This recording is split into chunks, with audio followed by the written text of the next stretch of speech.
Talvez nada nesse país seja capaz de unir tantas pessoas como o vira-lata caramelo. Mas o que a filosofia tem a ver com vira-lata caramelo? O que a gente tem de vira-latismo aqui? Enfim, eu sou o Felício Molinari e esse é o A Filosofia Explica de hoje.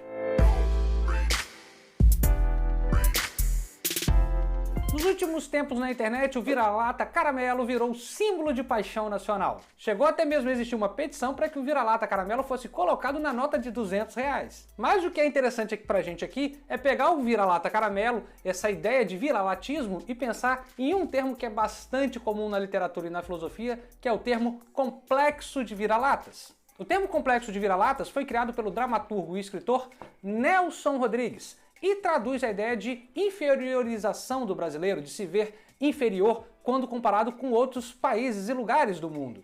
Nelson Rodrigues escreve assim em seu livro: "O complexo de vira-lata, entendo eu, a inferioridade em que o brasileiro se coloca voluntariamente em face do resto do mundo. O brasileiro é um narciso às avessas, que cospe na própria imagem.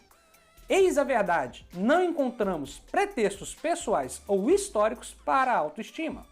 A ideia de que o brasileiro é inferior a outros povos não é nem um pouco nova. No século XIX, quando o conde francês Arthur de Gobineau chegou no Rio de Janeiro, por exemplo, ele comparou o povo carioca a verdadeiros macacos. Mas não é só o conde francês que tem essa visão deturpada e negativa a respeito do povo brasileiro, não. No começo do século passado, era comum encontrar em teóricos da literatura e da filosofia aqui no Brasil essa visão de que o brasileiro, o povo brasileiro, seria inferior. E motivos para justificar essa inferioridade não faltavam, mas talvez nenhum tenha sido tão alçado no começo do século passado como a ideia de miscigenação. Para muitos autores, como para Monteiro Lobato, por exemplo, a ideia de que o brasileiro seria inferior estaria relacionada à miscigenação, à nossa composição dos povos que é misturada. Monteiro Lobato escreve o seguinte, abre aspas: "O Brasil, filho de pais inferiores, destituído desses caracteres fortíssimos que imprimem um cunho inconfundível em certos indivíduos, como acontece com o alemão, com o inglês, cresceu tristemente, dando como resultado um tipo imprestável, incapaz de continuar a se desenvolver sem o concurso vivificador do sangue de alguma raça original."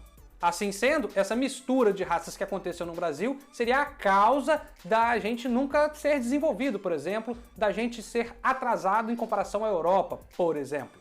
Ou seja, era muito comum ver o brasileiro como preguiçoso, como malandro, como vagabundo e atribuir essas características negativas à mestiçagem, à composição misturada do nosso povo. E aqui você já começa a perceber o porquê que o vira-lata está entrando nessa história.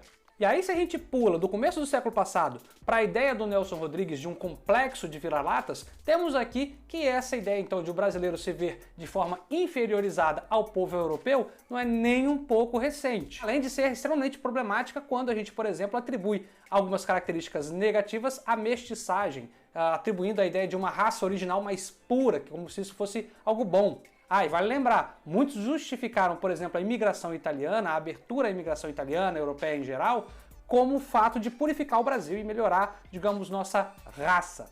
Mas é claro que hoje essa ideia não faz muito sentido, ela está bastante ultrapassada. Existem vários filósofos e pensadores que fazem uma crítica feroz a essa ideia. Por exemplo, o filósofo espanhol Ortega y Gasset é nítido e categórico ao afirmar que eu sou eu e minhas circunstâncias. Ou seja, aqui o filósofo espanhol está dizendo que a composição de um povo não é exatamente ligada à sua raça, sua genética, mas sim às circunstâncias que estão envolvidas. E aí, quando a gente pensa no Brasil, um país subdesenvolvido, com vários problemas sociais, econômicos e estruturais, não dá para a gente atribuir algumas características a algo genético, a algo de uma raça pura, por exemplo.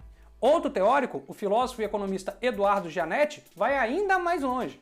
Para ele, o viralatismo não só não é negativo, como é algo bom. Por exemplo, tanto para ele como para Darcy Ribeiro também, um outro teórico bastante importante no Brasil, essa mestiçagem, essa mistura que dá origem ao povo brasileiro é algo excepcional, é algo brilhante, é algo maravilhoso e motivo de muito orgulho. Por exemplo, seria essa mestiçagem, essa mistura que nos possibilitaria enxergar o mundo de uma forma diferente, bastante original, diferente dos americanos, diferente dos europeus. Assim, tanto para Janete como para Darcy Ribeiro, essa mestiçagem, esse viralatismo não é motivo de tristeza, não é motivo de repulsa, pelo contrário, é motivo de muito orgulho. E isso sim vai de encontro a isso que tem acontecido nas redes sociais, que é a comemoração do vira-lata caramelo. Na verdade, quando a gente encontra no brasileiro esse orgulho, esse prazer, esse vislumbre no cachorro vira-lata caramelo, nós temos aqui uma ponte positiva, otimista, do que é nosso auto-orgulho.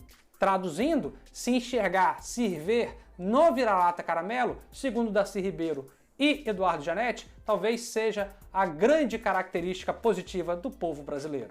Mas será que além do viralatismo existem outros traços culturais no povo brasileiro que o diferenciam do europeu, por exemplo? Será que temos outros elementos na nossa cultura que são motivos e devem ser motivos de orgulho? Ou devemos analisar nossa própria cultura? Essas questões são muito interessantes, mas são tema de um próximo vídeo. E se você gostou desse vídeo e gosta de vira-lata caramelo, não deixe de curtir e se inscrever no nosso canal. Toda semana tem vídeo novo sobre filosofia, ética e cultura em afim. Espero que você tenha gostado. Tchau, tchau!